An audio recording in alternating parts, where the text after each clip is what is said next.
On February 28, 2026, the Strait of Hormuz closed. Within days, 10 million barrels of oil simply vanished from the global daily market. The physical scarcity was immediate. Brent crude futures spiked to $118 per barrel, and traders on the physical spot market were paying up to $150 to secure actual cargoes. Major shipping lines suspended Gulf transits entirely.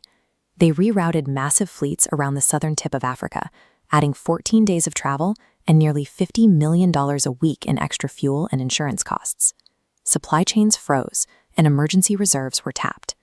By all conventional logic, a supply disruption of this size should have sent the US dollar into a downward spiral. But the financial markets reacted in the exact opposite direction. The US dollar did not collapse, it surged, becoming the strongest asset on Earth. This defied a highly popular internet narrative.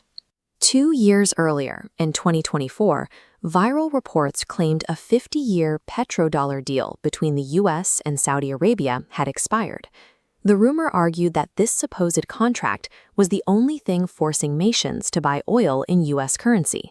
Without it, the logic went, a Middle Eastern crisis would destroy global reliance on the greenback. So if the petrodollar treaty was supposedly dead and physical oil supply was in freefall, why did investors rush to buy dollars?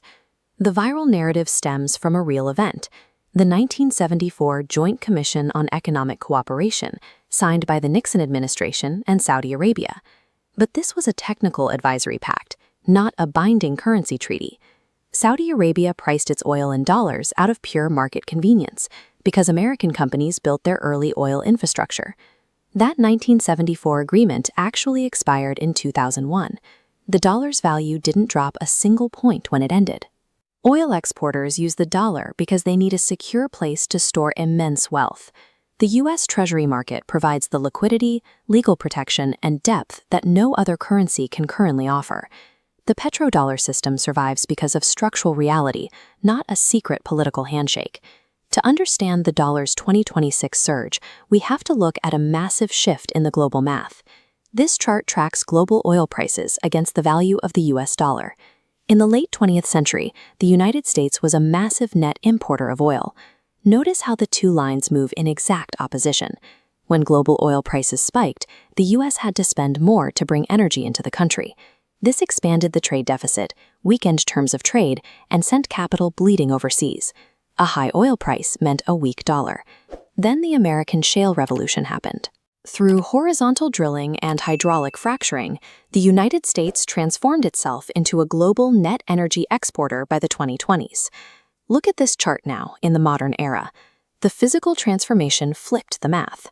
When global oil prices spike today, U.S. terms of trade immediately improve. The lines rise together. An overseas energy crisis no longer drains the American economy. It acts as macroeconomic rocket fuel, cementing U.S. financial strength while the rest of the world scrambles for supply. But that strength comes at a severe cost. Net oil importing emerging markets face a devastating trap. The first half of that trap is physical. To keep grids and transport running, developing nations bought essential crude oil at $118 per barrel crisis prices. The second half is financial. Because oil is still priced in dollars, these countries had to sell their local currencies to buy the rapidly appreciating American cash required to settle the trade. The selling pressure caused local currencies to plummet. Within days of the strait's closure, the Chilean peso and the South African rand saw rapid, steep declines against the dollar. A weaker currency makes imported goods more expensive. For vulnerable populations, the cost of imported food spiked simultaneously with energy bills. The current system forces emerging economies to pay twice for global chaos.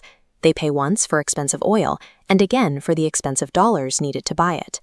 We often hear that global capital flows are increasingly decentralized, digital, and rapidly transitioning to green energy. But the 2026 Hormuz crisis exposed the hard physical limits of that transition. Heavy transport and aviation and the industrial base remain locked into liquid hydrocarbons. To protect their citizens from the shock, many developing governments tried to cap retail fuel prices. When global oil spikes, they drain their national budgets to cover the difference, driving their sovereign debt to unsustainable levels. Global financial stability doesn't float in a decentralized digital cloud. It is rigidly tethered to the physical flow of oil across oceans. As long as the physical world runs on crude, the financial world will run on the dollar. In a geopolitical crisis, holding the wrong currency can be just as dangerous as running out of oil.